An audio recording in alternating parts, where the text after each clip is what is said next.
Yo, what's up guys? Welcome back to the channel. So today we're going to be showing off the brand new super heavy samurais. They've basically added a pendulum mechanic, and the pendulum mechanic is absolutely insanely good. So this prodigy card is so incredibly busted. So basically you throw it in your pen zone, you get another free pen monster, and then you get to special summon it. It's like asking for like just too much free advantage. And then you usually go for Benkei. Benkei will search you out another card, which is usually going to be Soul Piercer, because when Soul Piercer goes to grave, you get to search your deck for whatever super heavy samurai you want, except for the same copy of itself. It's a very common play, but I have to slow it down, otherwise their effects are just way too fast here. So yeah, the Soul Piercer is not a once per turn too, which makes it super OP. And basically you just get to recycle and go into these insanely powerful boss monster plays. Some of these are going to be older cards, but the newer cards, you guys will see them in a moment. There's also a Synchro that's actually, I think, pretty busted. So we're going to see Excel Stardust Dragon come out, and then on top of that, we're going to see it go right into a Baron de Fleur. And the pen scales are insane. It's a 1 and an 8. Like, you can't ask for anything better than that. And once again, you're going to be going for Soul Piercer. And then Samurai Wagon, because you penned it, you just use the effect of just moving it, and then you get a search, add one super heavy Samurai Soul. And that's a pretty good effect. And then you have also the Soul Gaia Booster. This one, you just basically get to summon it for free. You target super heavy samurai monster you control, you equip it, and it's treated as a tuner. And if you have no spell and traps, which is part of the archetype, you get to just free special summon another level 4 monster. So you can easily go into Borrelsword Dragon. You can also go into the Genius. So Genius effect, obviously, yeah, it's unaffected by spell and trap effects, but once per turn, you target one face-up card in either player's field, and both those cards have their effect negated. So if the opponent didn't make something, you would obviously have that effect. And then when two monsters special summon at the same time, you get to add a level 5 or higher machine monster from your deck to your hand. That's a pretty good effect right there, right? So we go right into Unicorn to bounce that card. But Soul Piercer also has Piercing, if you want to do it. I mean, it has it in its name.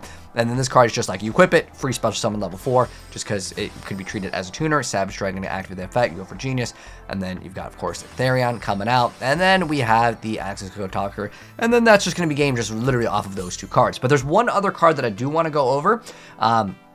And that is the newer card, the Synchro, and I will go show you guys gameplay. It's just the gameplay doesn't have the effect, because the effect, yeah, it just has one of those. It's a Yu-Gi-Oh! Pro thing where it just question marks out. But anyways, so it can attack while it's in defense position. This is their new boss monster. This is a level 12 Synchro. So it can attack in defense position. You apply the defense, so it's 4,000 damage, and then on top of that, if a super heavy samurai monster you control would be destroyed by battle over card effect, you destroy a super heavy samurai card you control instead. And then on top of that, once per turn, when your opponent activates a spell or trap effect, except during damage step, you can just draw until you have 3 cards in your hand. Like, there's very few draw 3 cards in Yu-Gi-Oh! Or even draw 4. Like, that's just way too good with, like, literally no downside. It's not like draw, then you discard, which wouldn't even be that bad for the archetype.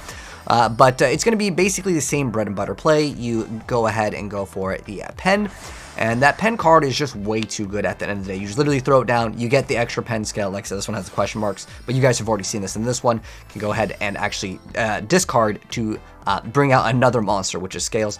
Over here, Scales going to be active with that effect. Again, Soul Piercer is basically the heart and soul of the deck. This is the new card that I was talking about. So if your opponent does anything, you get to draw until you have 3 cards. So you just max out on hand traps. There's also this card. I believe that is a kind of a hand trap. It what is it? When it battles, you get to use it, and it has this effect where well, it gains 400 defense. So on top of that, during the player's turn, during the damage step, when a defense position super heavy samurai monster you control battles an opponent's monster, you have no spell and traps, you can send this card from your hand to the graveyard. Your battling monster defense becomes double its original defense. So you can have an 8,000. So it's basically like an honest. So if he attacks into it, he makes some crazy amount of attack, you can go for it. But this isn't really what this card is really used for. Basically just getting the additional draw till you have 3. He sees the effect and he just goes, no, I'm not dealing with that. This card effect is so beyond what I would consider OP. But now that I've shown you guys the builds, I want to go ahead and give you guys the deck profile for both builds over here. So shout out to Modern Player, and then the question mark player. He got no name, so I know how to give a shout out to. But some of you guys might want to build this, so let's go over the new super heavy samurai deck profile. And if you guys have played it, I would I'd be curious to know your guys' thoughts on it. Do you guys think the deck is good? Is it bad? Is it just memes? I think it's quite good. I mean, it really comes down to the pen monster just being able to go Pendulum, search out, complete my scale, but then I special summon it, and then you discard one and special summon another super heavy, and then you just keep on searching out other cards and you go into big link plays. This one was more oriented around Masuro, but obviously you want to play lots of hand traps in this. You want to just keep on spamming out your hand traps. Since the deck may have trouble going second, you know, obviously Kaijus are excellent for the archetype. But I'll go and mouse over the cards real quick and then also include it in the Discord. So I'll just mouse over them just so you guys can get the idea. We didn't talk about Bike, but this is just if you have no spell and trap cards, you discard it to add a super heavy samurai from your deck to your hand, except for itself. And then once per turn, you can also target a machine monster you control and increase its level by 2. So that's that card's effect. And since you play no cards over here, you could just run that. And there's also a Berserker Soul. And I'll mouse over the cards for this build over here. And then there was an additional build, so I want to show you guys this one. This one was more oriented around going for like boss link monsters. Obviously, yes, I understand Max C doesn't exist. You can play other hand traps if you would like to. And this one is just maxed out on the hand traps because again, the effect to maybe draw multiple cards is good, and also going second can be kind of rough in the deck. So having access to a bunch of hand traps would be ideal for the build. But anyways, like I said, let me know your thoughts on the super heavyweight samurais for the pen build. If you guys enjoyed the video, drop a like on it. If you're new here, hit subscribe, turn the bell so you don't miss out when we cover more new Yu-Gi-Oh archetypes. Take care, and I will see you in the next video. And I'm out. Peace.